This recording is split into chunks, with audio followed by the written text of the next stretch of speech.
वृंदावन में। इधर इन गोपियों की स्थिति देखिए क्या है। भगवान से बिछड़ने का दर्द क्या है।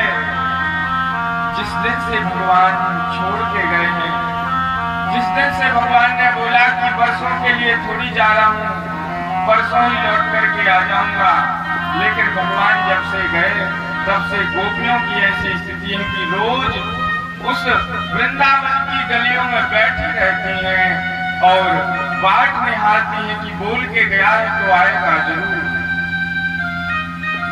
किशोरी जी यमुना के किनारे कदम वृक्ष के नीचे बैठी रहती हैं और प्रतिदिन बाट निहारती हैं, प्रतीक्षा करती हैं कृष्ण के आने की।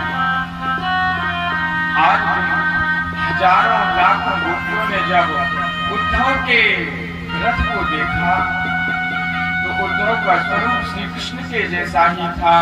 रथ को देखकर हजारों गोपियां दौड़ी दौड़ी आई और रथ को रास्ते में रोक लिया।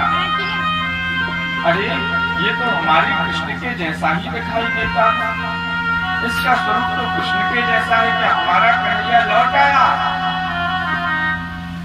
प्रसन्नता से भागी गोपियां, लेकिन जब पास में आकर के देखा, अरे ये तो कोई पथिक, कोई दूत, कोई सैनिक मालूम पड़ता है, ये हमारा कन्हैया नहीं है।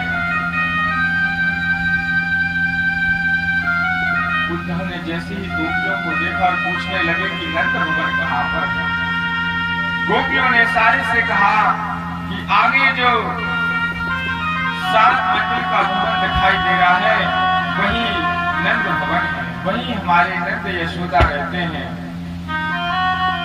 उद्धव जी पहुंचे या सुखदेव जी कहते हैं परीक्षित, यशोदा मैया की तो ऐसी स्थिति है जिस दिन से भगवान गए हैं उस दिन से ना तो कुछ मैया यशोदा ने खाया है ना कुछ पिया है, केवल कृष्ण की याद में, कृष्ण की याद में दिन रात रोती रहती है, पड़ी हुई है एक जगह और उनके नेत्रों से इतना जल बह रहा है।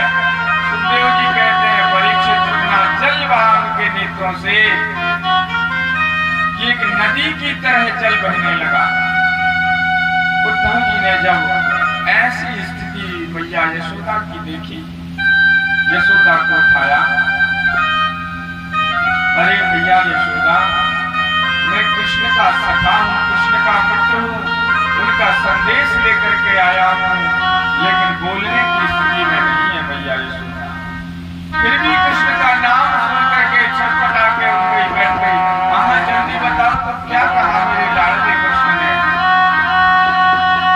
उद्धव ने कहा कि भैया संदेश भेजा है उन्होंने कि पता करके आओ मेरे बिना मेरी माँ यशोदा कैसी है, मेरे बिना मेरी गोपियां कैसी हैं। यशोदा रानी बोली, बेटा मैं तो ठीक हूँ, लेकिन जो स्थिति गोपियों की है वे तो केवल गोपियां ही बता सकती हैं और कोई नहीं बता सकता। उद्धव जी दौड़े दौड़े गोपियों के पास आए, गोपियों से कहा कि बेटियों, तुम्हारे लिए तुम्हारे प्राण प्यारे प्रियतम श्री कृष्ण ने संदेश भेजा है।